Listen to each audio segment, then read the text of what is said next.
Hey y'all, I'm Elisa, the Scrappy Wife behind ScrappyWife.com, and today I am working in my memory planner for the week of January 24th through January 30th. I have just a few pictures this week, not as many as I normally would, and today I'm going to be using some Felicity Jane supplies from my stash to do my documenting. So I will link things that I can down below, otherwise I'll put you guys on fast forward. Let's go. All right, so as always, I'm going to start with my pictures. I just did not take as many pictures this week. I'm not sure why. I still have plenty. You can't get away from being the photographer in your family, so I'm always going to have pictures. It's just I've had a lot more recently, but it's nice because then I can play with the space a little bit more when there's less pictures. So I'm laying them out, kind of seeing where I might want them on the spread, and then I'm going to look through the paper. This is actually from the Ginny pack from Felicity Jane. I picked up a lot of their different papers when they were having a big sale around Black Friday, I think it was. And so I'm going to use some of these papers, and right now I'm just matting the pictures. I love matting the pictures. It's a way to bring in a little bit of color, kind of set the tone for the page. It also is a great way to cover up some irregularities with cutting and printing. I do print my pictures at home. I'm really happy with the quality of my Epson PictureMate 400. It works really well. I like the color quality, but when I size my photos, I size them 2x3, and these boxes are slightly longer and skinnier than that. So I like matting my photos for my memory planner because it hangs over all the edges of the boxes, covers up more lines, things like that. So it works really well for me. I love doing it. So I usually do it on most of my spreads.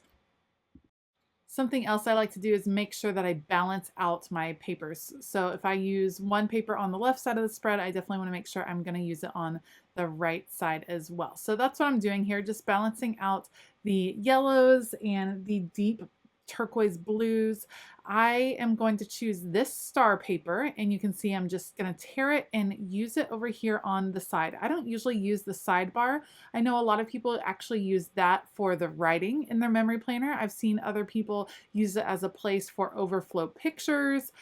You can kind of do the schedule for the week there. There's all kinds of things you could use that sidebar for. I generally just use it for decoration, so a lot of times I'm going to cover it up with a piece of scrapbook paper just to add a really, really big pop of color. And then I'm going to repeat that same scrapbook paper over here on the bottom right, again with the torn look, just because it looks a little bit more organic to me. I like the contrast between the super rectangular pictures and squared off and all of that to the torn paper that's kind of going through the spread. I'm going to take just a second and trim off all of the extra paper, and then I'll be ready to start adhering photos down. So you'll see that when I adhere things down, I start with the biggest thing and then work towards the smallest. So the biggest pieces were those scrapbook papers, and now I'm just placing these down, making sure I know exactly where I want them, and then I will start adhering them down with my Tombow tape runner. And then the next step will be adding some smaller embellishments as I go. When I work in my memory planner, I am pretty generous with the amount of adhesive that I use. Even though adhesive does get expensive and you definitely don't want to waste it, these are not protected in page protectors. And so I'm afraid that over time that the glue or the adhesive might loosen up a little bit. So I use plenty just to make sure that everything is going to stick as you're flipping through the pages. So I find that Felicity Jane supplies go together really well from kit to kit. And so I actually keep my Felicity Jane supplies separate. All these paper pieces are kept separate from my other paper pieces.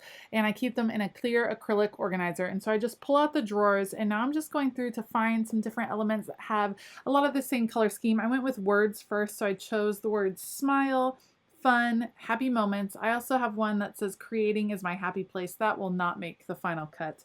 But I do really like this girl. I think she looks totally cute for the winter, so she will fit in that little slot right there. And then, of course, a little piece that says one of a kind next to my son, who has fallen in love with reading Harry Potter. And so I snapped that picture at soccer practice for his big sister because he has been carrying his Harry Potter book around with him everywhere, and he just reads it any second he can get. And I just love that because my daughter loved Harry Potter as well, and so I think it's really cool to see her little brother kind of jumping in on that trend. I also found a journaling card that says this week in review. So Felicity Jane kits come with journaling cards. I don't do pocket scrapbooking, and so I've used the journaling cards in my memory planner. Sometimes I cut things out of them. Sometimes I use them as tip ends where I just adhere one side of it, like, and then create a hinge where I can journal underneath. There's lots of ways you can use those cards in a new way, not just for pocket journaling. So don't be intimidated that if you get pocket journaling cards or if you happen to see some you like, there's lots of different ways you can use it on your spreads. All right, I am starting to adhere things down. You can see that I'm bringing in some yellow grid washi. It just brightens up the whole spread. When I do bring in the washi, I'm going to try to spread it around the page to make sure it's in multiple places. That way it looks very much on purpose. So it's kind of backing up several of the different ephemera pieces on the page and bringing that bright yellow all the way across. And I think it's a really cool color combination with like this peach and the yellow and then the deep turquoise. I think it's a fun combination and kind of unexpected. All right, so starting to get all of the things down, and then the next stop will be adding the lines. So I'm actually using an Inkjoy pen, and I found one that is in the deep turquoise, which is super fun. I've been enjoying changing up pen colors in my memory planner. I think it's another way to just bring in a pop of color. So I go through with a T ruler and add all of the lines just so I can make sure that I am writing in a straight line. I ignore any of the vertical lines on the page when I'm writing. I just write straight through them so I have more space to write and I don't have to keep myself to just those boxes. Once I'm done with the lines, I will do the journaling off camera, and then I'm just use my We Are Memory Keepers disc punch to punch out those holes that got covered and put it back in my memory planner. If you like this video, please give it a thumbs up and consider hitting that subscribe button as well as the bell notification button. I will link the supplies that I use down below so you can check those out if you are interested. I want to give a huge shout out to my Scrappy patrons over on Patreon. Thank you so much for all of your support. You guys are the best. All right, I hope that you all have a fabulous day, and as always, keep it creative.